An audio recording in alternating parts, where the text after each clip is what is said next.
안녕하세요. 오늘은 통일을 위한 노력을 함께 살펴보겠습니다. 먼저 정치적인 노력을 살펴보겠습니다. 1991년 남한과 북한은 기본 합의서를 채택합니다. 내용을 살펴보겠습니다. 남과 북의 상호체제 인정. 남한은 자유민주주의 국가로, 북한은 사회주의 국가로 서로의 체제를 존중한다는 내용입니다. 둘째, 서로 침략을 하지 않겠다는 내용이 있습니다. 셋째, 남한과 북한이 서로 교류하고 협력하기 시작하자는 내용이 있습니다. 남북기본합의서에는 남북 간의 종전이 합의되어 있는데요. 현재 남한과 북한은 휴전 상태인데 1991년도에 이미 전쟁을 마무리하자는 합의가 있었습니다.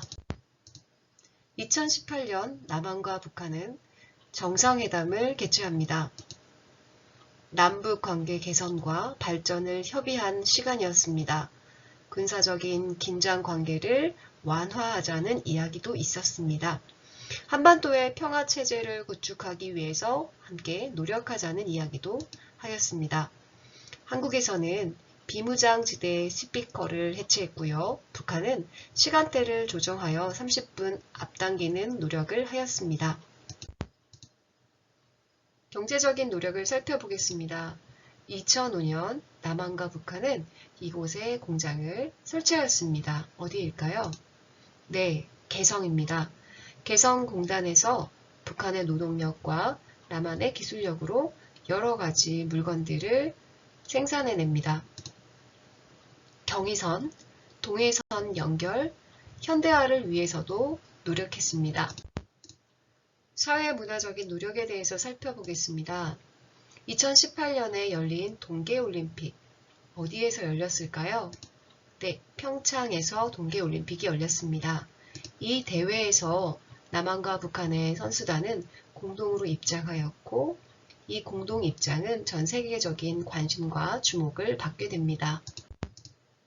2018년 남북예술단 합동 공연이 남한과 북한에서 열립니다. 통일이 되면 나타날 수 있는 가장 큰 문제 중 하나가 언어적인 문제입니다. 남한과 북한의 학자들은 언어 문제 해결을 위해서 함께 연구하였는데요. 결의말 큰 사전을 만들기 시작했습니다. 북한 이탈 주민이란 무엇일까요? 함께 살펴보기로 하겠습니다. 북한 이탈 주민은 북한을 탈출해 다른 나라, 다른 지역에서 살아가는 북한 주민들을 말합니다. 2005년부터 증가했지만 코로나19 이후 그 숫자가 감소하였습니다. 북한 이탈 주민의 어려움은 여러 가지가 있는데 두 가지만 살펴보기로 하겠습니다. 먼저 차별과 편견으로 일자리를 구할 때 어려움이 많습니다. 두 번째로 정치적인 생각을 말하면 비난과 공격을 듣는 일도 많다고 합니다. 북한 이탈 주민들이 겪고 있는 여러 가지 어려움을 생각하며 꼭 필요한 정책을 한번 만들어 보겠습니다. 먼저 선생님의 정책 제안을 살펴보겠습니다. 1. 출신 지역에 따른 차별금지법을 만든다.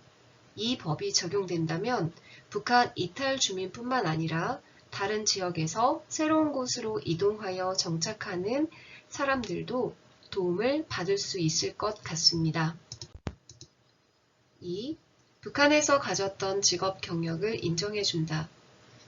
북한 이탈 주민들은 남한에서 정착하면서 새로운 직업을 구할 때 많은 어려움이 있습니다.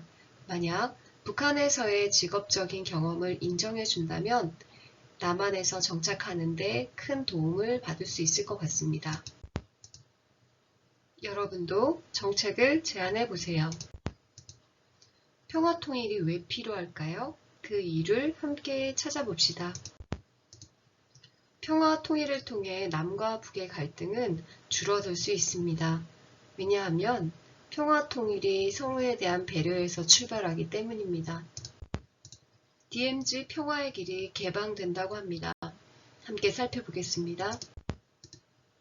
DMZ는 비무장지대입니다.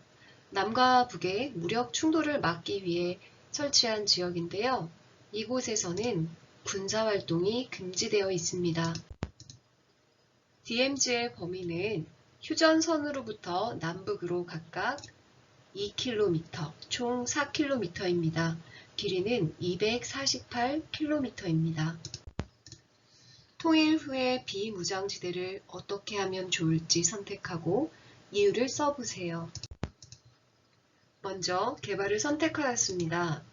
왜냐하면 남북을 잇는 도로와 철도가 필요하므로 최소한으로 개발해야 한다고 생각하기 때문입니다. 이번에는 비무장지대 보존을 선택하였습니다.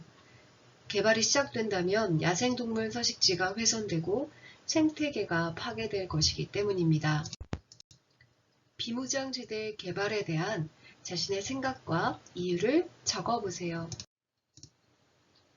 이번 시간에 새로 알게 된 내용과 더 알고 싶은 내용을 적어보세요.